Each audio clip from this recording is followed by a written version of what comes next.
زندگی میں اگر ایک رمضان دے دیا جاتا تو یہی اس کی مغفرت کے لیے کافی تھا، لیکن اگر ایک رمضان ہر شخص کی عمر میں آتا تو اس کا مطلب یہ ہوتا کہ اللہ کی رحمت کی حد آ گئی ہے۔ اس لیے رمضان ہر سال آ جاتا ہے کہ اس کی رحمت کی حد کوئی نہیں۔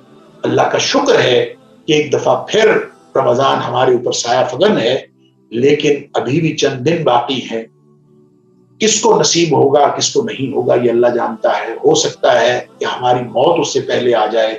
اسی لیے اللہم بلغنا رمضان کی جو دعائیں ہیں، جو استدعائیں ہیں، یہ جو عاجزیاں ہیں اسی لیے ہیں کہ اللہ ہمیں رمضان کے وہ لمحات وہ دستیاب عطا فرما دے تاکہ ہم ان لمحات سے استفادہ کر کے اپنے گناہوں کو بخشوا لیں اور اللہ کے قانون رحمت سے مستفید ہو کر اپنے آپ کو جنتی بنا لیں۔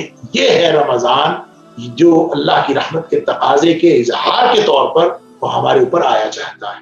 اس لیے نبی اکرم صلی اللہ علیہ وسلم کی تیاری بھی فرماتے تھے، صحابہ کرام کو بھی تیاری کے لیے حکم فرمایا کرتے تھے، اور گویا ایک کمر کس لیتے تھے کہ رمضان کے اندر پوری محنت کرنی ہے۔ یہ آرام کا مہینہ نہیں ہے، کھانے پینے کا مہینہ بھی نہیں ہے، یہ محنت کا مہینہ ہے، اللہ تعالیٰ کی رحمت کو سمیٹ لینے کا مہینہ ہے۔ کیوں؟ جو شخص رمضان کی رحمت میں اتنے بڑے، یعنی جب رحمت کا تقاضا اپنی انتہا کو پہنچتا ہے تو پھر جو شخص اس سے بھی محروم رہ گیا وہ کیا ہو، اس کے بارے میں کیا ہوگا؟ نبی اکرم صلی اللہ علیہ وسلم فرمایا من حرم خیرہا فقد حرم، جو رمضان کی بھلائی اور رمضان کی خیر سے بھی مستفید نہیں ہو سکا، محروم رہا، اصل محروم وہ ہے، اللہ تعالیٰ معاف فرمائے۔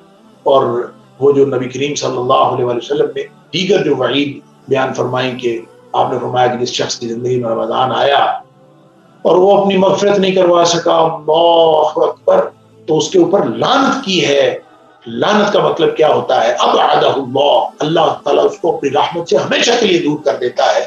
جبریل نے یہ دعا کی تھی اور نبی اکرم صلی اللہ علیہ وسلم نے اس پر آمین کہی تھی۔ اتنی بڑی وعید ہے، جو اللہ تعالیٰ کے اتنے بڑے رحمت کے بزر مہینے سے بھی فائدہ نہیں اٹھاتا اور اپنے آپ کو جنتی نہیں بنوا لیتا، وہ پھر اللہ تعالیٰ کی رحمت کا مستحق نہیں ہے بلکہ اللہ تعالیٰ کی لعنت کا مستحق ہے۔ اور رحمت لعنت کے الٹ ہے، جس پر رحمت ہوتی ہے وہ لعنتی نہیں ہوتا، اور جس پر لعنت ہوتی ہے وہ اللہ کی رحمت سے ہمیشہ کے لیے دور ہو جاتا ہے۔ دلوں کی نرمی پیدا کیجیے اور وہ افعال، وہ اعمال کیجیے جو دلوں کو نرم کرنے والے ہیں۔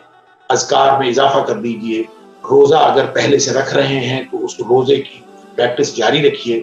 اگر 15 شعبان تک پہلے روزہ رکھنے کی عادت نہیں تھی تو اب روزہ رکھنا شروع نہ کیجیے، اور لیکن ذکر اذکار کی کثرت سے دلوں کو نرم کرنے کی کوشش کریں تاکہ یہ جو رحمتوں کا فیضان ہونے والا ہے ہم اس سے پوری طرح مستفید ہوں۔